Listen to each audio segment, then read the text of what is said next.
Hi everyone, recently একটা cinema মুক্তি পায়। সিনেমাটার নাম হচ্ছে কিল।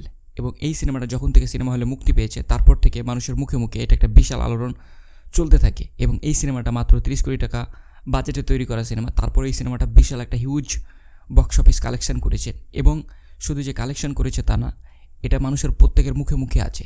এর প্রধান একটা কারণ হচ্ছে এখানকার যে প্রধান চরিত্র আছে লাক্স, তার এটা প্রথম ছবি এবং সে তার প্রথম ছবির মাধ্যমে এই লেভেলের মানুষের কাছে হাইপ ক্রিয়েট করা এটা একটা সত্যি চমৎকার বিষয়। এত হাইপের পেছনে কারণগুলো নিয়েই আমি কথা বলবো। তো প্রথম দিকে যখন এই সিনেমাটা নিয়ে প্রত্যেকে ভালো রিভিউ দিয়েছিল, তো আমি বেশ চমক ছিলাম যে কীভাবে এটাকে এক নম্বর বলা হয় বা কেন এত মানুষ তারিফ করেছে।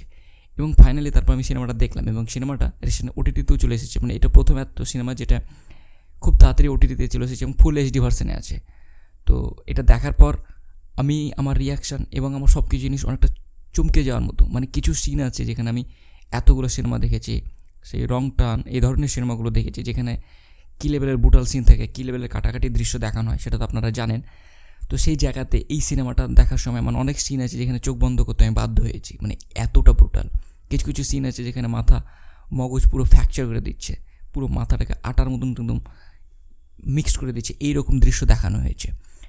এবার আসি এই সিনেমাটার পজিটিভ দিক, নেগেটিভ দিক। এই সিনেমাটার জন্য যেটা সবচেয়ে বড় পজিটিভ দিক ছিল সেটা হচ্ছে এর অ্যাকশন।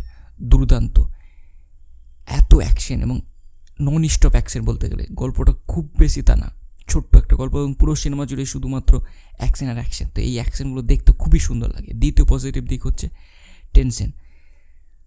আপনার মনে হবে যে এই ধরনের সিনেমা আর কীভাবে হতে পারে। মানে আপনি যখন বাগি 2 দেখেছিলেন তখন আপনার যে ধরনের মনে হয়েছিল, তো তখন মনে হয়েছিল যে আর অ্যাকশনের সিনেমা ভালো লাগবে না। কিন্তু এখানে আপনার নতুন একটা মাইলস্টোন সেট করতে চলেছে যে না, আপনাকে ইন্টারেস্টিং লাগবে এবং লাস্ট অবধি আপনি দেখার অপেক্ষায় থাকবেন।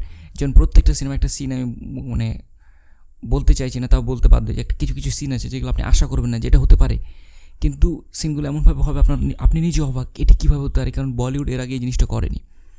মানে নায়িকার সাথে একটা ঘটনা ঘটবে, ওই ঘটনাটা বলিউড এর আগে এইভাবে নায়িকাকে কখনো প্রেজেন্ট করেনি, খুব কম করেছে বা খুবই কম, মাইনর। তো এখানে এই জিনিসটা দেখানো হয়েছে। তো ছোটো ছোটো জিনিস আছে যেগুলো আপনাকে খুবই লাগবে। আর আপনি যদি দুর্বল হার্টের মানুষ হন তো ডেফিনেটলি আপনার এটা একটা হার্ট অ্যাটাক দিতে বাধ্য করবে।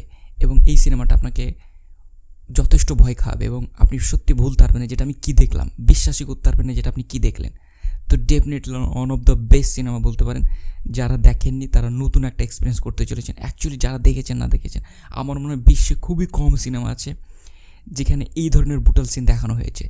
তো আমি তার আগে একটা কথা বলি, এটাকে খারাপভাবে নেবেন না।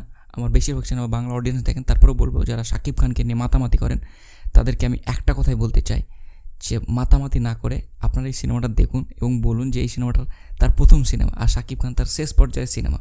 মানে তিনি একজন এক্সপিরিয়েন্স অ্যাক্টর, তারপরে তার সিনেমা আর এই ছেলেটার প্রথম সিনেমাটা দেখবেন, বুঝতে পারবেন যে ওখানকার ইন্ডাস্ট্রি আর এখানকার ইন্ডাস্ট্রির মধ্যে কতটা আসমান জমিন ফারাক আছে।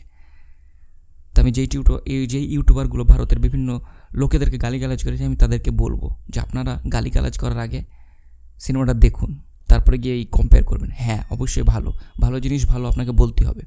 নিজের দেশকে সাপোর্ট করা অবশ্যই উচিত, তার মানে এই না যে অন্য দেশকে আপনি অবহেলা করে গালিগালাজ করে সেটা করবেন। তো ডেফিনেটলি এই সিনেমা নিয়ে আমার আর কিছু বলা নাই। মানে এটা জাস্ট আমি ছিটকে গেছি, মাথা নষ্ট করা একটা সিনেমা। তো যারা দেখেননি ডেফিনেটলি দেখতে পারেন, আর যারা না দেখেছেন বা দেখার ইচ্ছা নেই তাদেরকেও বলবো যে অবশ্যই দেখবেন। টেক কেয়ার, বাই, ভালো থাকবেন এবং নিজের খেয়াল রাখবেন। আর আপনারা এই সিনেমাটা দেখার পর ডেফিনেটলি বলবেন যে এটা আপনার দেখা career on of the best একটা সিনেমা।